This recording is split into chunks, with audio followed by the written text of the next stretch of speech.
Fala, meu lindo, minha linda.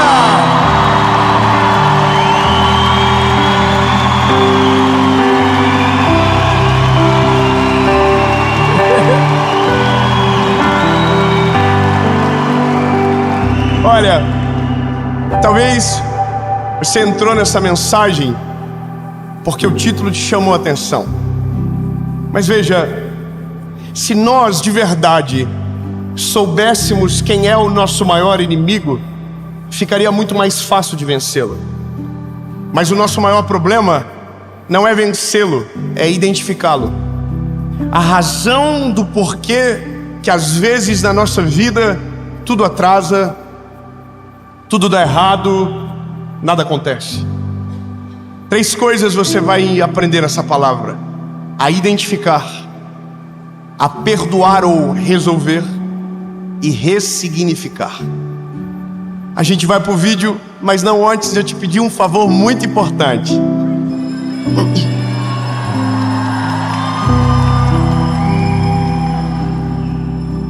Curte o vídeo, bebê. Rapidinho, aperta o botãozinho de likes. Vai mais longe quando você curte o vídeo. Compartilha.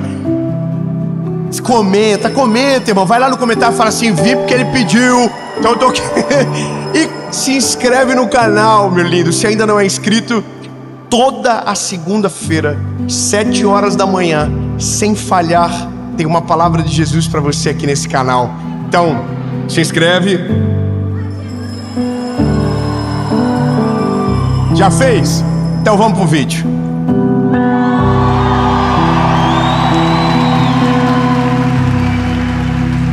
Evangelho de Jesus, conforme escreveu Mateus, capítulo 4, fala sobre a tentação de Jesus.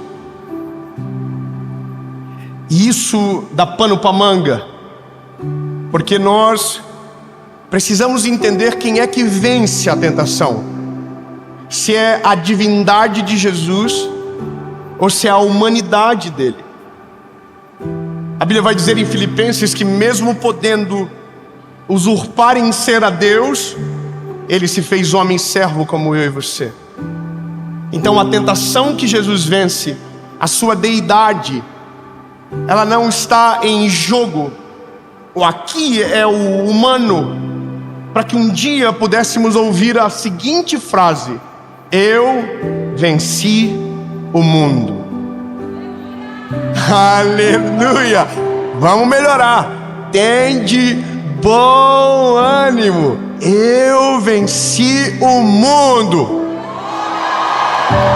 Irmão, então o que a gente tem que dizer aqui é: eu também vou. Se ele venceu, eu também vou. Vamos de novo. Ele venceu o mundo. Isso é a palavra. Jesus diz: vocês em meu nome farão obras maiores do que estas. Mas veja, a tentação de Jesus vamos caminhar, ok. Então Jesus foi conduzido pelo Espírito ao deserto para ser tentado pelo diabo. Começamos com um problema: não foi Jesus que quis e não foi o diabo que chamou, foi Deus que mandou ele. Não foi um convite, Satanás mandou: Deus, se o senhor puder enviar Jesus aqui para nós fazer uma testada nele. Foi Jesus que acordou um belo dia e falou assim: ó, com uma vontade de ser testado. Não, foi Deus que falou: meu filho, vai. O Espírito conduziu ele no deserto, 40 dias sem água e sem comida. Quando então a Bíblia diz que Satanás chega para tentá-lo. Agora vamos lá. E quando veio ele, o tentador, disse: se tu és o Filho de Deus, ordena que essas pedras sejam feitas pães. Eu quero te chamar a atenção para uma coisa. O teste com Jesus não é sobre quem ele é sobre o que o pai dele é para ele. Eu vou melhorar. Jesus está sendo questionado, e a pergunta não é: se tu és o Messias, transforme essas pedras em pães. Não. A pergunta não é: se tu és poderoso, transforma essa pedra em pão. A pergunta é: se tu és o Filho de Deus. Ele está mexendo no ponto mais sensível do ser humano, a paternidade. A paternidade de Deus está sendo colocada em xeque no coração de Jesus. E eu quero que você comece a compreender a partir de agora que o maior problema do nosso tempo, o maior problema do mundo, desde que mundo é mundo, sempre é o começo. E o nosso começo está conectado com a nossa paternidade. A paternidade provê coisas importantes: provisão, presença, identidade. E veja, são essas coisas que o diabo vai testar. A primeira coisa que ele diz é: transforme essas pedras em pães. O que está em jogo é a provisão do Pai. Se o Pai não te dá, faça você mesmo. Se você é filho de quem diz que você é, você tem poder para fazer, pois então faça. Se Jesus fizesse, teria colocado em jogo quem Deus é e teria cedido à tentação de Satanás. Qual é a resposta dele? Está escrito: nem só de pão viverá o homem, mas de toda palavra que procede da boca de Deus. Aleluia, lindo. Ele está dizendo o seguinte: eu posso até transformar essa pedra em pão, mas o que me alimenta é o pão da vida, o que sai da boca do meu Pai. Irmão, ele está dizendo: não me falta nada. Irmão, não fica gostoso quando a gente começa a entender o contexto? Agora, a segunda é maravilhosa. Então o diabo levou a cidade santa e o colocou sobre o pináculo do templo e disse: se tu és o Filho de Deus, lança-te aqui abaixo, porque está escrito: ele dará ordens aos seus anjos a teu respeito, e em suas mãos te sustentarão, para que nunca tropeces com o teu pé em pedra alguma. Satanás está dizendo: se você é quem diz que você é, se o próprio Deus é o teu Pai, coloque ele em teste. Se jogue, porque a palavra do teu Pai diz que os anjos te pegarão e você não vai tropeçar, não vai cair. Se Jesus não tem certeza da sua identidade e não tem a segurança da proteção do Pai, o teste vira uma tentação. Eu vou ser mais claro com você. Tem coisas que nós vivemos hoje na nossa vida que é justamente o resultado da falta de proteção que sentimos na nossa paternidade quando éramos crianças. Nossas inseguranças, nossa forma de ver a vida, nossa forma de tomar decisões radicais, às vezes são completamente podadas, porque quando éramos garotos não tivemos segurança do nosso pai. Lindo, eu sei que vai doer, principalmente se você for pai hoje, mas eu quero que você entenda: o problema começa na paternidade. A tentação de Jesus, a primeira coisa que Cristo é colocado em xeque é na paternidade de Deus. Se o teu pai te provê, se o teu pai te protege. E a outra coisa é sobre a identidade de Jesus. A terceira tentação diz: o diabo levou ele a um monte altíssimo e lhe mostrou todos os reinos do mundo e a sua glória, e disse: todas essas coisas eu te darei, se perante mim te prostrares. Irmão, Jesus diz para Satanás: para trás de mim, Satanás. Ninguém vai se prostrar perante outro se não seja o meu Deus. Sabe o que é isso? Identidade. Uma identidade sarada, uma identidade blindada, não nos autoriza a nos prostrar na presença de outros deuses. E eu vou ser objetivo com você: não nos deixa ceder a tentações, não nos deixa entrar em portas que Deus não autoriza, não nos deixa tomar decisões que um filho seguro tomaria. Não nos deixa. Então, temos o primeiro impacto de Cristo: Ele venceu.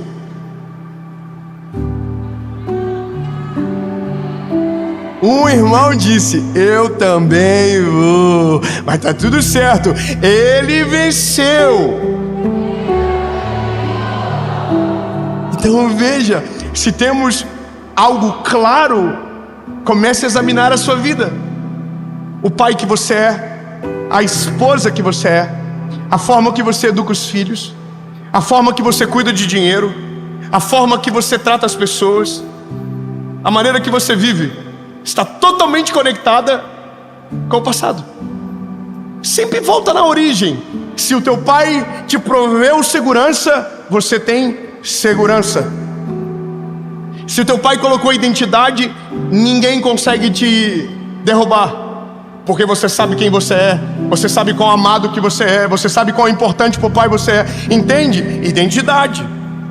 Então agora temos uma grande lacuna aqui, porque nós, todos nós, se não a maioria, para não ser todos, temos problemas semelhantes. Quantos aqui?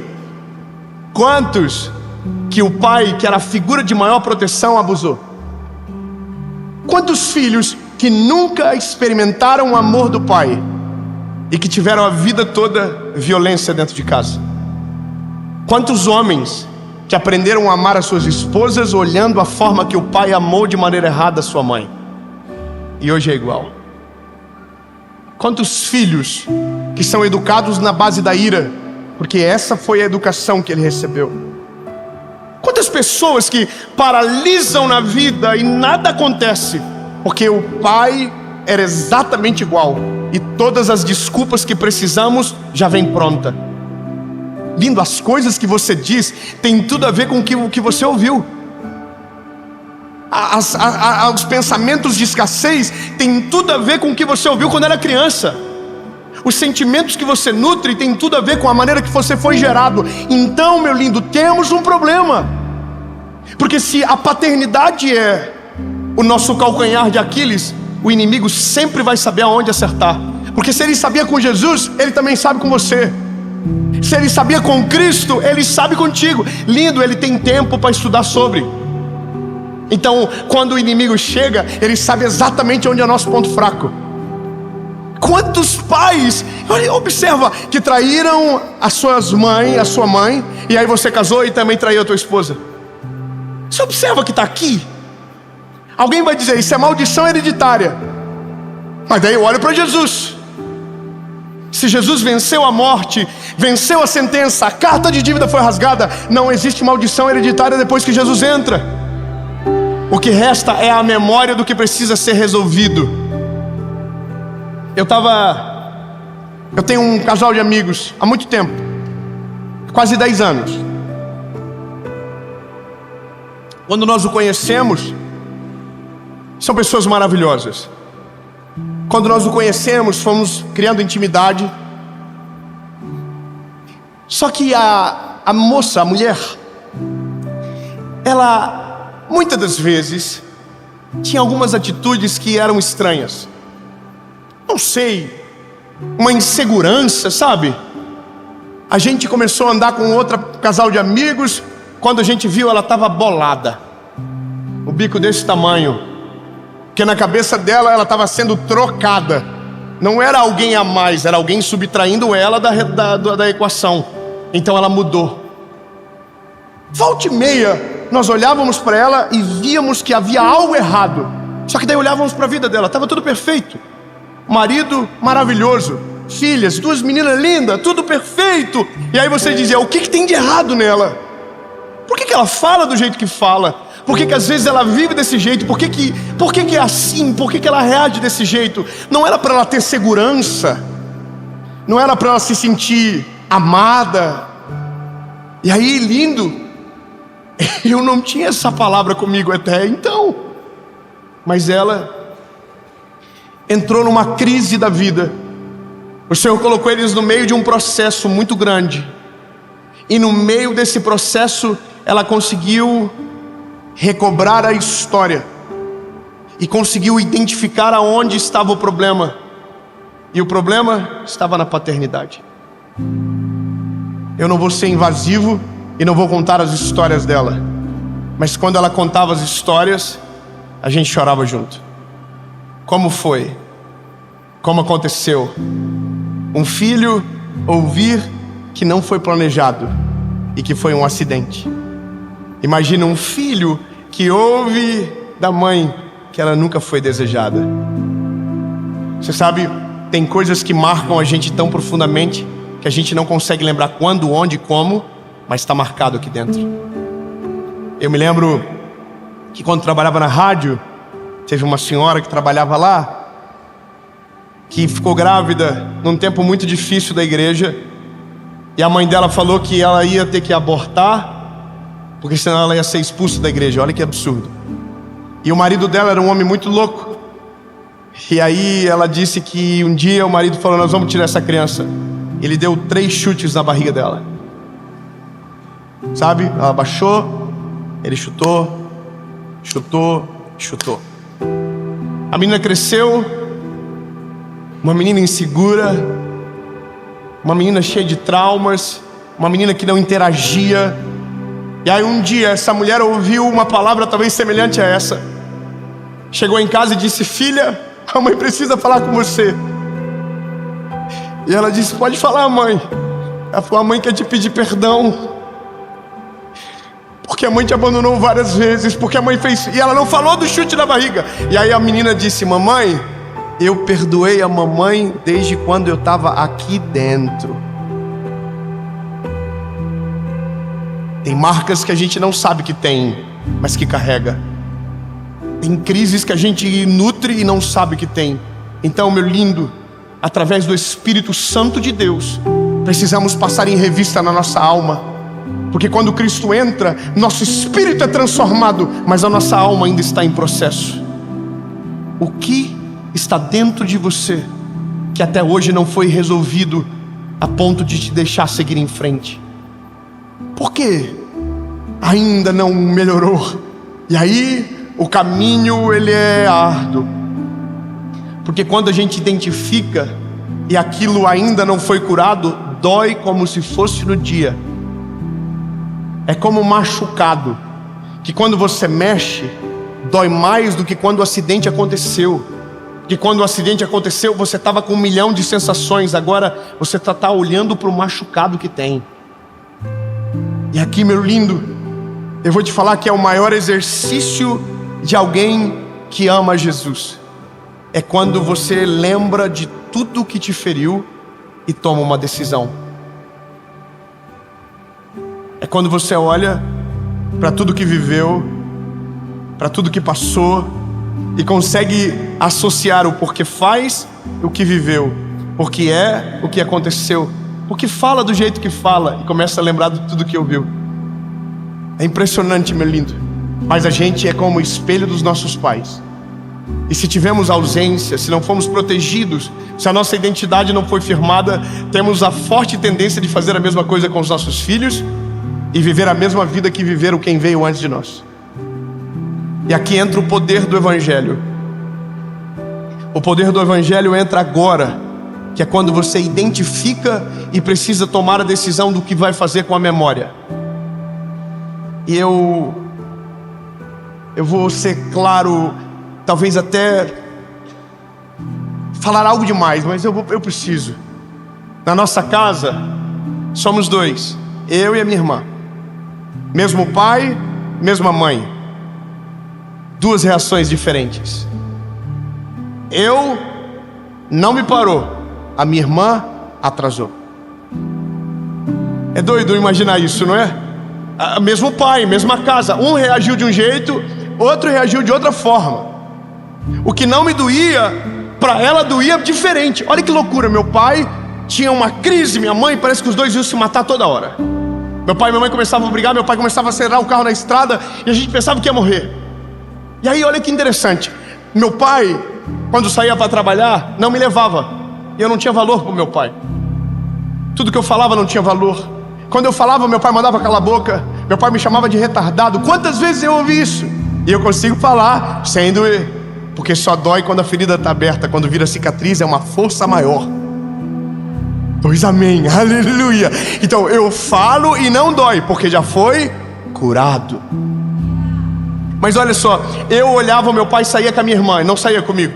E o meu pai saía com a minha irmã e eu dizia: puxa vida, o pai nunca me leva. E a minha irmã pensava: o pai vai fugir comigo e vai abandonar minha mãe.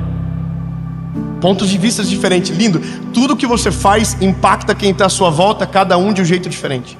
Se você é pai, observe os teus filhos, cada um reage de um jeito diferente, mas o teu procedimento precisa ser o mesmo. A questão é, qual é o mesmo? Qual é o jeito? Qual é a forma? E aqui aí continuamos a história. Meu pai voltou para Jesus. A moça que contava a história teve um encontro com Deus no meio desse processo, identificou todas as dores, e aqui vem a decisão: o que eu vou fazer? E ela tomou uma decisão: eu vou perdoar. Então, meu lindo, só existe uma saída para você: perdoar. Aí, irmão, aí eu sei que o pau vai torar, você vai ficar bolado, que você vai dizer: não, é ele que tem que pedir perdão. Não, lindo, foi você que identificou ele, nem sabe. Teve coisas que meu pai fez para mim que ele nem sabia que doía, mas doía. Eu vivi cenas com meu pai de o Espírito Santo falar com ele, coisas que ele fazia e ele me chamava e dizia: lembrei de uma coisa, filho, quero te pedir perdão. Mas eu fiz o contrário. Teve um dia que eu fui até o meu pai e disse: pai, eu quero perdoar o pai. Naquele dia eu tinha identificado todas as dores, tirado do lugar, arrastado para fora da minha alma, despejei e falei: pai, isso aqui não vai ficar mais dentro de mim. Eu te perdoo, pai. Meu pai me abraçou, choramos. Meu pai começou a dizer: faz pouco tempo que me ama. Hoje ele consegue, mas eu entendo que a dificuldade dele é porque ele nunca ouviu. Mas sabe qual que é o negócio mais gostoso de tudo? Doeu um dia e doeu muito. Hoje eu olho e consegui ressignificar.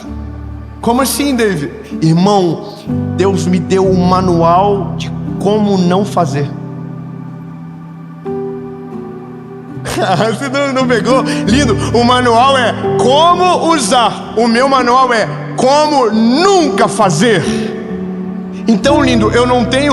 O negócio não é sobre ficar rico, é sobre nunca ficar pobre. O negócio não é sobre ser uma coisa absurda, não, é só não ser infeliz. Eu consigo olhar para os meus filhos hoje e consigo reproduzir tudo diferente. Eu não ouvia eu te amo. Os meus filhos falam eu te amo 24 horas por dia. Eu não ouvi, eles ouvem. Eu nunca fui pedido perdão pelo meu pai quando eu era garoto. Meu filho com 5 anos, 6 anos agora, eu falei na frente dele: filho, pai quer te pedir perdão pelo que o pai fez. Sabe o que é isso? É ressignificar. Então, lindo, identifique as suas dores, identifique os motivos, identifique as razões, dê nome aos problemas, traz a luz e tome uma decisão.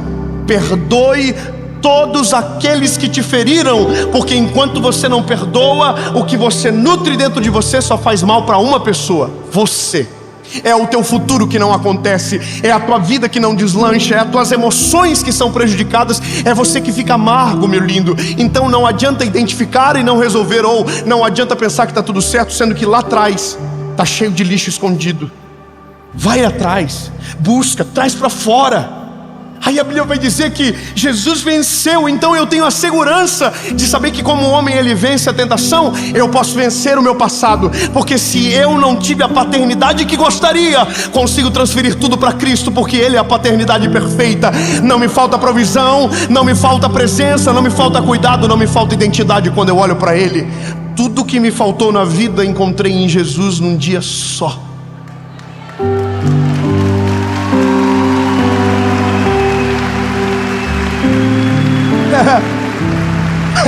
Aí, irmão, eu encontrei, eu perdoo, pronto, você se livra da bagagem. E aí eu ressignifico, eu crio uma história nova a partir daquilo que vivi. Veja, meus filhos serão muito melhores do que eu. Obrigado, seu irmão. Eu acredito, em nome de Jesus. O João vai mais longe, o Noah vai mais longe, a minha filha maravilhosa, linda, vai mais longe, vai ser muito melhor. Por quê? porque o terreno deles é o meu teto, e eles vão construir acima disso. Mas quando eu volto para o meu pai, o abraço é gostoso, porque não tem mais nada entre nós. Lindo, resolva sua paternidade. Eu imagino que agora eu quero acreditar nisso. Vai ter filho pegando o telefone, não para jogar na cara do pai o que o pai fez, mas para dizer: pai, eu te libero, pai. Doeu, mas eu não vou deixar que doa mais. Eu te perdoo. Irmão, a palavra eu te perdoo, ela quebra todo o inferno, vira de cabeça para baixo o mundo espiritual. Quando você fala com a tua boquinha: eu te perdoo, irmão, o inimigo foge, parte de retirada, porque o perdão é algo que constrange. Nada mais no amor constrange do que o perdão genuíno. Nada é mais poderoso no amor de Jesus do que o perdão dele sobre nós. Quando você perdoa alguém, é a forma mais poderosa de dizer: eu amo você, eu te perdoo. Irmão, eu te perdoo. Diga com a boquinha linda, só ensaia. Diga: eu te perdoo. Quando a gente perdoa, a gente sara. Aí, o machucado aberto vira uma cicatriz. Você olha, você lembra, você sabe o que aconteceu, mas não te dói mais. Veja, perdão não é amnésia. Perdão é ver sem sentir a dor. É lembrar e conseguir dizer sem chorar da mesma maneira que chorou lá atrás. Hoje eu consigo dizer de boa: meu pai falava isso e tudo aquilo, de boa, não dói mais. Mas o meu filho nunca vai ouvir o que meu pai disse para mim. Jamais, jamais. Pelo contrário, eu falo: fala mesmo, filho, abre o coração. Quando a gente fecha o tempo lá em casa, porque é uma família normal, tem dia que um quer pegar o outro e avança na irmã, e confusão, e corre para um lado. E aí esses dias o João estava assim nervoso, eu falei para ele uma coisa que eu nunca ouvi do meu pai, e se ele tivesse falado talvez teria resolvido. Mas naquele dia eu falei para ele: ô João, o que tu tá sentindo? Coloca para fora. Aí ele falou: pai, eu não consigo dizer o que eu tô sentindo. Aí eu falei para ele: filho, pois o pai é igual. Tem dia que o pai acorda bolado com a vida, o pai não sabe o que fez, e ninguém fez nada pro pai também. E o pai, ele falou: o pai também, o pai também. Então toca aí, filho, só vamos aprender a resolver as coisas mais de boa, relaxa. Irmão, olha que maravilha! Eu libertei o meu filho de uma coisa que me aprisiona se eu não cuidar também. Essa é a parada de curar a paternidade. É conseguir gerar algo novo a partir daquilo que Deus ressignificou no teu coração, a partir do perdão que você liberou. Ô lindo, libera todo mundo. Libera os teus pais, libera a tua mãe, meu amor. Você que teve uma mãe narcisista que ficou em cima de você a vida inteira para não deixar você crescer. Linda, se liberta. Você é uma princesa do Senhor. Deus tem um plano maravilhoso com a sua vida, e você não vai ser a cópia daquilo que te feriu. Perdoa para conseguir seguir em frente, senão você não vai seguir.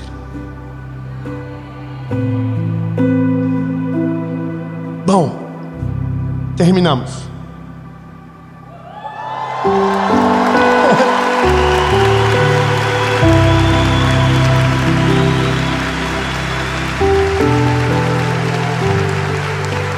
Como assim terminou? Terminou.